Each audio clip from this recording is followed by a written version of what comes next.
अनावरण हो रहा है। लोकार्पण संपन्न हुआ स्वरवेद महामंदिर धाम के प्रथम चरण का। बहुत बहुत धन्यवाद माननीय आपका, काशी को एक और उपहार देने के लिए। हम सबका सौभाग्य है कि हमें माननीय प्रधानमंत्री के रूप में एक आस्थावान, निष्ठावान, जन कल्याण के लिए समर्पित आध्यात्मिक व्यक्तित्व मिला है, जिन्होंने सनातन संस्कृति के गौरव को और बढ़ाया है। और वास्तव में जो एक कर्मयोगी ही हैं, ऐसे आध्यात्मिक अवसरों पर उनके उद्बोधन को सुनना एक दिव्य अनुभूति देता है और चिंतन और मनन को एक दिशा भी। मैं बहुत ही आदर के साथ माननीय प्रधानमंत्री जी से अनुरोध करूंगी कि आज के इस आध्यात्मिक कुंभ में अपनी अमृतवाणी से हमें कृतार्थ करें।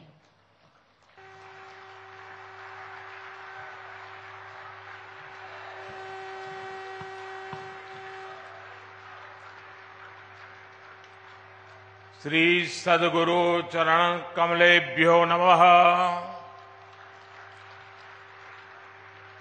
उत्तर प्रदेश के मुख्यमंत्री योगी आदित्यनाथ जी, केंद्रीय मंत्रिमंडल के मेरे साथी महेंद्रनाथ पांडे जी, उत्तर प्रदेश सरकार के मंत्री भाई अनिल जी, सद्गुरु आचार्य पूज्य श्री स्वतंत्र देव जी महाराज, पूज्य श्री विज्ञान देव जी महाराज, अन्य महानुभाव, देश भर से पधारे सभी श्रद्धालुगण और मेरे परिवारजनों, काशी प्रवास का आज मेरा ये दूसरा दिवस है। हमेशा की तरह काशी में बीता हर क्षण अपने आप में अद्भुत होता है, अद्भुत अनुभूतियों से भरा होता है। आपको याद होगा 2 वर्ष पहले इसी तरह हम अखिल भारतीय विहंगम योग संस्थान के वार्षिकोत्सव में एकत्र हुए थे। एक बार फिर मुझे विहंगम योग संत समाज के शताब्दी समारोह के ऐतिहासिक कार्यक्रम में आने का अवसर मिला है। विहंगम योग साधना की ये यात्रा 100 वर्षों की अपनी अविस्मरणीय यात्रा पूरी की है। महर्षि सदाफल देव जी ने पिछली सदी में ज्ञान और योग की दिव्य ज्योति प्रज्वलित की थी। इन 100 वर्षों की यात्रा में इस दिव्य ज्योति ने देश दुनिया के लाखों करोड़ों लोगों के जीवन को परिवर्तित किया है। इस पुण्य अवसर पर यहां 25,000 कुंडीय स्वरवेद ज्ञान महायज्ञ का आयोजन भी हो रहा है। मुझे खुशी है, मुझे विश्वास है, इस महायज्ञ की हर एक आहुति से विकसित भारत का संकल्प और सशक्त होगा। मैं इस अवसर पर महर्षि सदाफल देव जी को श्रद्धापूर्वक नमन करते हुए उनके प्रति मेरे हृदयस्थ भावों को पूर्ण श्रद्धा के साथ समर्पित करता हूं। मैं उनकी गुरु परंपरा को अनवरत आगे बढ़ाने वाले सभी संतों को भी प्रणाम करता हूं।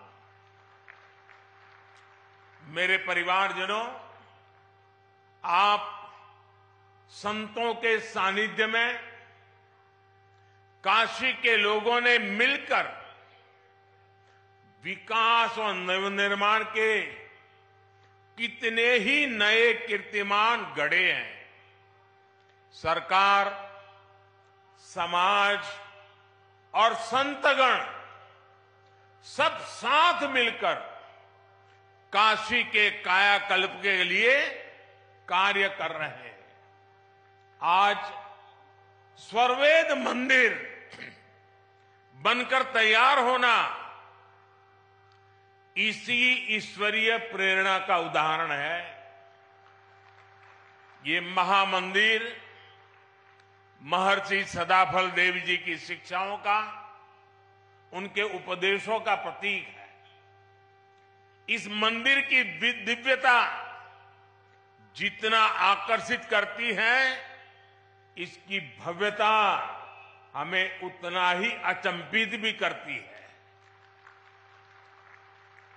इसलिए मंदिर का भ्रमण करते हुए मैं खुद भी मंत्र मुग्ध हो गया था। स्वर्वेद मंदिर भारत के सामाजिक और आध्यात्मिक सामर्थ्य का एक आधुनिक प्रतीक है। मैं देख रहा था इसकी दीवारों पर स्वर्वेद को बड़ी सुंदरता के साथ अंकित भी किया गया है। वेद, उपनिषद, रामायण, गीता और महाभारत आदि ग्रंथों के दिव्य संदेश भी इसमें चित्रों के जरिए उकेरे गए हैं। इसलिए ये मंदिर एक तरह से अध्यात्म, इतिहास और संस्कृति का जीवंत उदाहरण है। यहां हजारों साधक एक साथ विहंगम योग की साधना कर सकते हैं।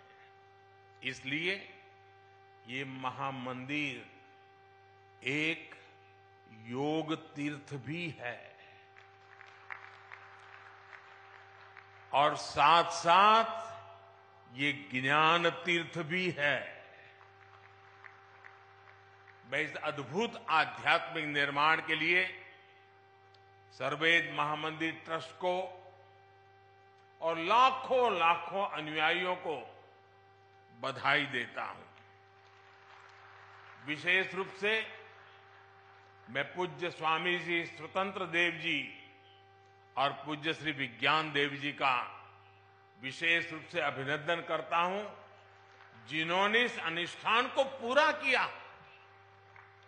मेरे परिवारजनों, भारत एक ऐसा राष्ट्र है जो सदियों तक विश्व के लिए आर्थिक समृद्धि और भौतिक विकास का उदाहरण रहा है। हमने प्रगति के प्रतिमान गढ़े हैं, समृद्धि के सोपान तय किए हैं। भारत ने कभी भौतिक उन्नति को भौगोलिक विस्तार और शोषण का माध्यम नहीं बनने दिया। भौतिक प्रगति के लिए भी हमने आध्यात्मिक और मानवीय प्रतीकों की रचना की। हमने काशी जैसे जीवंत सांस्कृतिक केंद्रों का आशीर्वाद लिया। हमने कोणार्क जैसे मंदिर बनाए। हमने सारनाथ और गया में प्रेरणादायी स्तूपों का निर्माण किया। हमारे यहां नालंदा और तक्षशिला जैसे विश्वविद्यालयों की स्थापना की गई। इसलिए भारत की इन आध्यात्मिक संरचनाओं के इर्द गिर्द ही हमारी शिल्प और कला ने अकल्पनीय ऊंचाइयों को छुआ। यहां से ज्ञान और अनुसंधान के नए मार्ग खुले। उद्यमों और उद्योगों से जुड़ी असीम संभावनाओं का जन्म हुआ। आस्था के साथ साथ योग जैसे विज्ञान फले फूले और यहीं से पूरे विश्व के लिए मानवीय मूल्यों की अविरल धाराएं भी बही। भाइयों और बहनों, गुलामी के कालखंड में जिन अत्याचारियों ने भारत को कमजोर करने का प्रयास किया, उन्होंने सबसे पहले हमारे प्रतीकों को ही निशाना बनाया था। आजादी के बाद इन सांस्कृतिक प्रतीकों का पुनर्निर्माण आवश्यक था। अगर हम अपनी सांस्कृतिक पहचान को सम्मान देते तो देश के भीतर एकजुटता और आत्मसम्मान का भाव मजबूत होता। लेकिन दुर्भाग्य से ऐसा हुआ नहीं। आजादी के बाद सोमनाथ मंदिर के पुनर्निर्माण तक का विरोध किया गया था और ये सोच दशकों तक देश पर हावी रही। इसका नतीजा ये हुआ कि देश हीन भावना के गर्त में चला गया, अपनी विरासत पर गर्व करना भूल गया। लेकिन भाइयों और बहनों, आजादी के 7 दशक बाद आज समय का चक्र एक बार फिर घुमा है।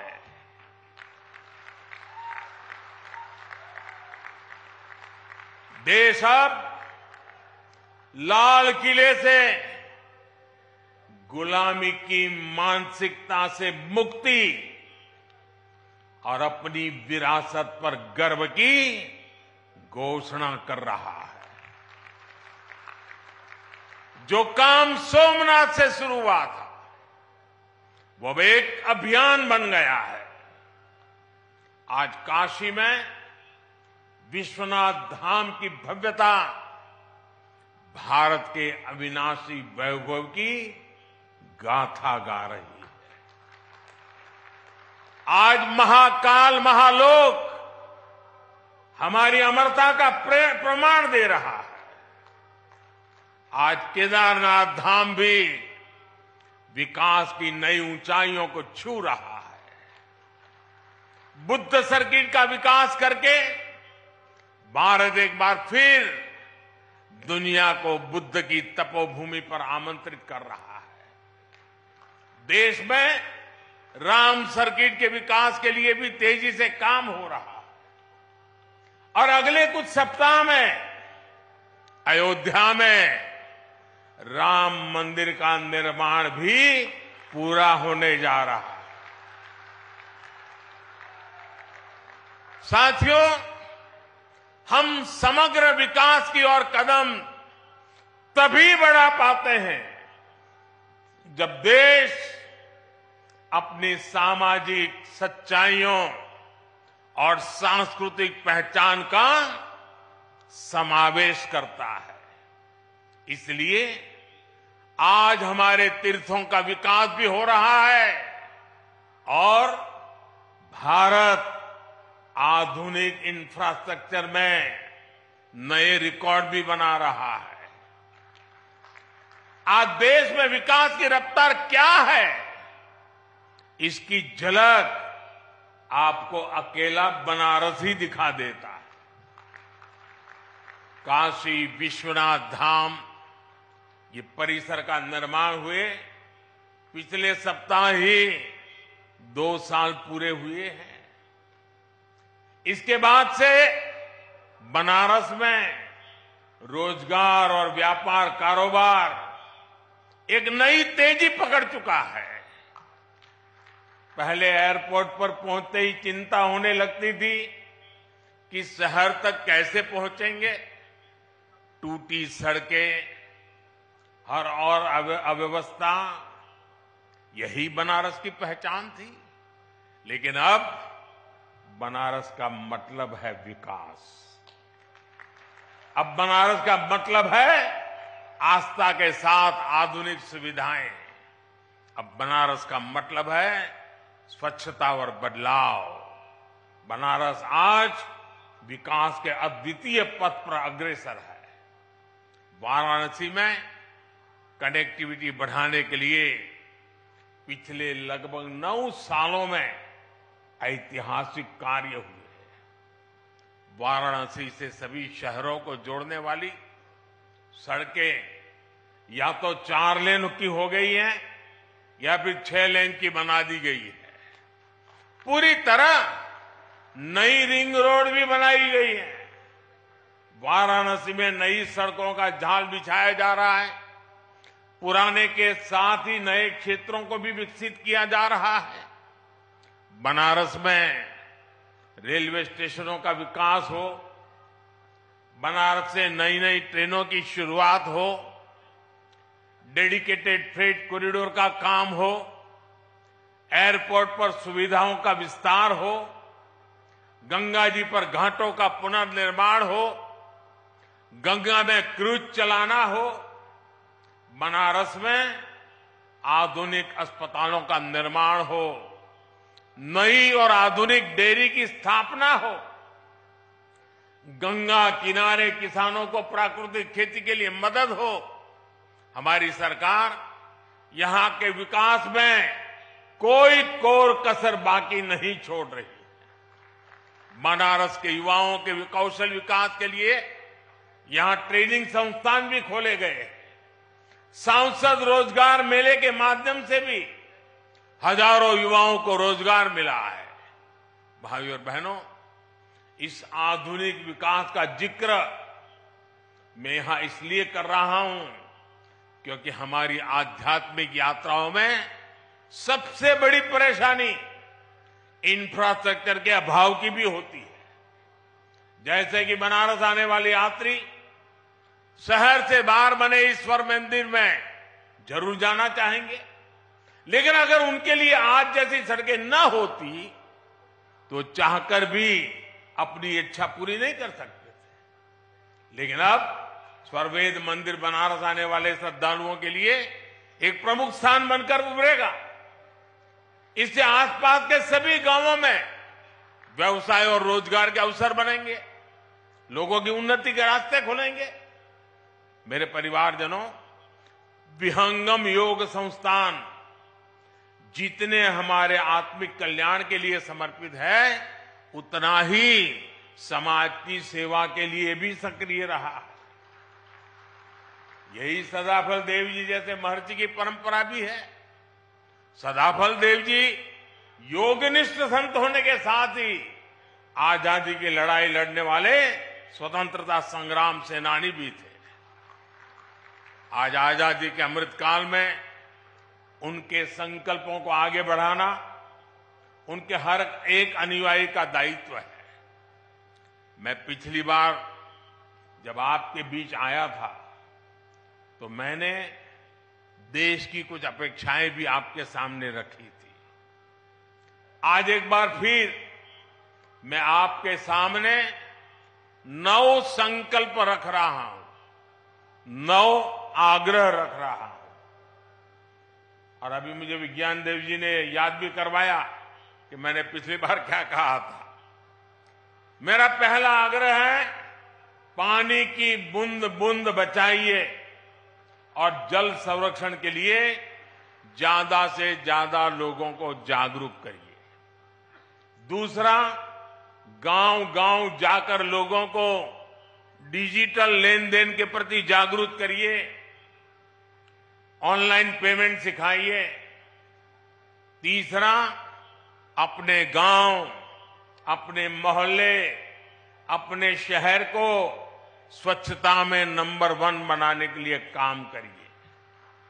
चौथा, जितना हो सके आप लोकल को, स्थानीय प्रोडक्ट को प्रमोट कीजिए, मेड इन इंडिया प्रोडक्ट्स का ही इस्तेमाल करिए।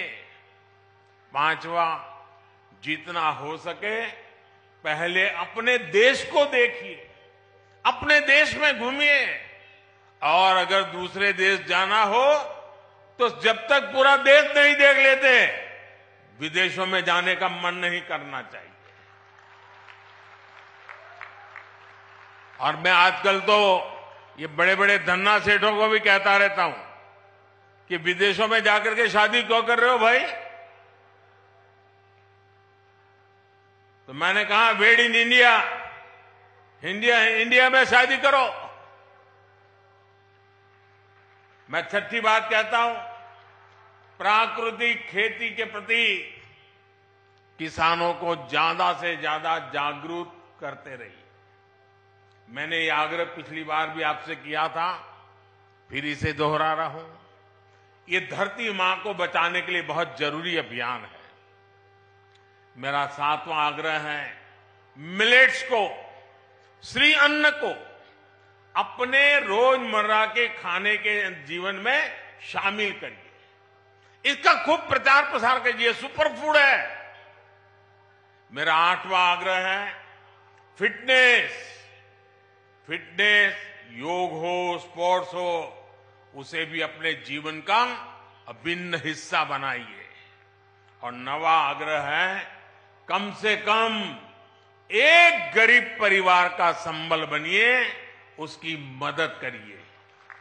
ये भारत में गरीबी दूर करने के लिए जरूरी है।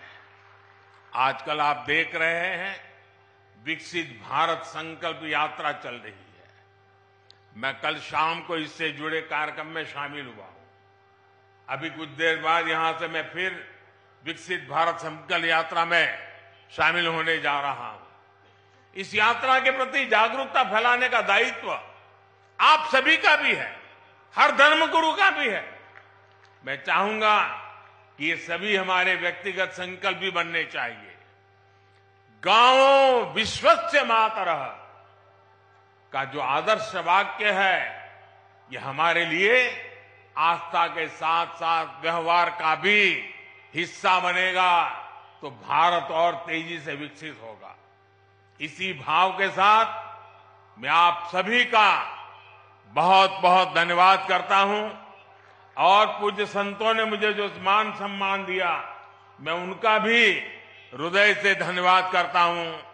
मेरे साथ बोले, भारत माता की, भारत माता की, भारत माता की। धन्यवाद। को आप सुन रहे थे। अभी हमने प्रगति के कीर्तिमान रचे हैं और हमने समृद्धि के सोपान तय किए हैं। हमारे यहाँ नालंदा जैसे विश्वविद्यालय बने थे, तो कई ऐसी बड़ी बातें हैं जिसका जिक्र पीएम मोदी ने किया है। हमारी शिल्प और कला अकल्पनीय है। ये बड़ी बातें, मंदिरों के पुनर्निर्माण का विरोध हो रहा है, जिस तरीके से लगातार पुनर्निर्माण किया जा रहा है, तो ये बड़ी बातें प्रधानमंत्री नरेंद्र मोदी की तरफ से की गई हैं। और प्रधानमंत्री नरेंद्र मोदी ने स्वर्वेद महामंदिर का लोकार्पण किया है। एक बड़ी सौगात प्रधानमंत्री नरेंद्र मोदी की तरफ से दी गई है। और आज काशी दौरे का दूसरा दिन है। हालांकि बोला जा रहा है कि इसके बाद प्रधानमंत्री नरेंद्र मोदी वंदे भारत एक्सप्रेस ट्रेन का भी उद्घाटन करेंगे, उसे हरी झंडी दिखाएंगे। तो ये सीधी तस्वीर आप देख रहे हैं स्वर्वेद मंदिर, जहां पर प्रधानमंत्री नरेंद्र मोदी, सीएम योगी आदित्यनाथ मौजूद है। दरअसल ये एक मेडिटेशन सेंटर है, जहां पर 20,000 एक साथ लोग बैठकर यहां पर योग कर सकते हैं। तो बड़ी सौगात के तौर पर पीएम मोदी ने काशी वासियों को यह तोहफा दिया। बिल्कुल, 2 दिनों से प्रधानमंत्री मोदी वाराणसी में है, काशी में है, और किस तरह से कल भी हमने देखा और आज भी हमने देखा, ये भव्य मंदिर आप देख सकते हैं, मंदिर या मेडिटेशन सेंटर इसे कह लीजिए। और यहाँ पर कहते हैं कि 24,000 लोग एक साथ ध्यानमग्न हो सकते हैं। शिल्प और कला का अकल्पनीय एक अद्भुत नमूना है, और प्रधानमंत्री मोदी ने आज इस की शुरुआत की है। अंदर घूमने के बाद बाहर भी निकले हैं, और कुछ देर में ट्रेन को हरी झंडी भी प्रधानमंत्री दिखाने वाले हैं।